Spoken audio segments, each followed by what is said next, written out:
ಒಟ್ಟಿನಲ್ಲಿ ಯುದ್ಧದ ಎಫೆಕ್ಟ್ ನಿಂದ ಧಾರವಾಡದಲ್ಲಿ ನೋ ಪೆಟ್ರೋಲ್ ಅಂತ ಬೋರ್ಡ್ ಅನ್ನು ಹಾಕಲಾಗ್ತಾ ಇದೆ. ನಗರ ಸೇರಿ ಹೆದ್ದಾರಿ ಅಕ್ಕಪಕ್ಕದ ಬಂಕ್ಗಳಲ್ಲಿ ನೋ ಸ್ಟಾಕ್ ಅಂತ ಹೇಳಲಾಗ್ತಾ ಇರುವಂತದ್ದು. ನಗರ ಸೇರಿ ಹೆದ್ದಾರಿ ಅಕ್ಕಪಕ್ಕದ ಬಂಕ್ಗಳಲ್ಲಿ no stock. Poona to Bengaluru ರಸ್ತೆಯ ಬಹುತೇಕ ಬಂಕ್ಗಳು ಇದೀಗ ಫುಲ್ ಸ್ಟಾಪ್ ಅನ್ನ ಇಟ್ಟಿದೆ. ಪೆಟ್ರೋಲ್ ಡೀಸೆಲ್ ಅನ್ನ ಖರೀದಿ ಮಾಡೋದಕ್ಕೆ ಕಾದು ಕುಳಿತಿದ್ದಾರೆ ಜನ. ರಾಷ್ಟ್ರೀಯ ಹೆದ್ದಾರಿಯಲ್ಲಿ ಪೆಟ್ರೋಲ್ ಇಲ್ಲದೆ ಜನರು ಕಂಗಾಲಾಗಿರುವಂಥದ್ದು. ಯುದ್ಧದ ಎಫೆಕ್ಟ್ ಎಲ್ಲಾ ಕಡೆನೂ ಕೂಡ ಪಸರಿಸ್ತಾ ಇದೆ. ಇಷ್ಟು ದಿನ ಕೇವಲ ಗ್ಯಾಸ್ ಸಮಸ್ಯೆ ತಾಂಡವಾಡ್ತಾ ಇತ್ತು. ಇದೀಗ ಪೆಟ್ರೋಲ್ ಮೇಲೂ ಕೂಡ ಈ ಒಂದು ಎಫೆಕ್ಟ್ ಅನ್ನೋದು ಬೀರ್ತಾ ಇರುವಂಥದ್ದು.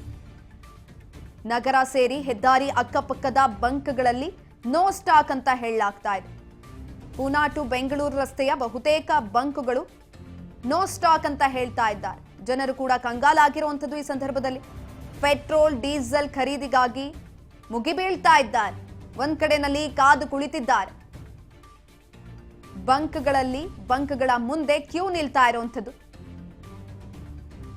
ರಾಷ್ಟ್ರೀಯ ಹೆದ್ದಾರಿಯಲ್ಲಿ ಪೆಟ್ರೋಲ್ ಸಿಗದೆ ಜನರು ಕಂಗಾಲಾಗ್ತಿದ್ದಾರೆ. ಯುದ್ಧದ ಎಫೆಕ್ಟ್ ಅನ್ನೋದು ಎಲ್ಲಾ ಕಡೆನೂ ಕೂಡ ತಟ್ಟುತ್ತಾ ಇದೆ. ಕೇವಲ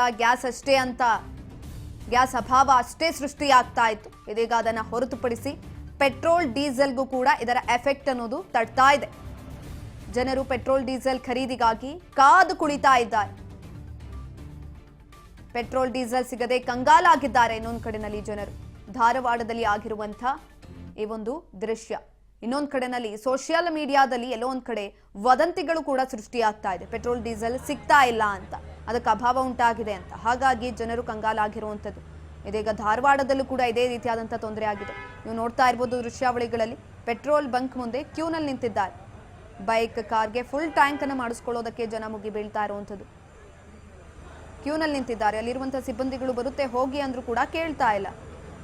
ಎಲ್ಲವನ್ನ ಕೂಡ ಲೆಕ್ಕಿಸದೆ ಪೆಟ್ರೋಲ್ ಡೀಸೆಲ್ ಅನ್ನ ಫುಲ್ ಟ್ಯಾಂಕ್ ಮಾಡಿಸ್ಕೊಳ್ಳೋದಕ್ಕೆ ನಿಂತಿರುವಂಥದ್ದು.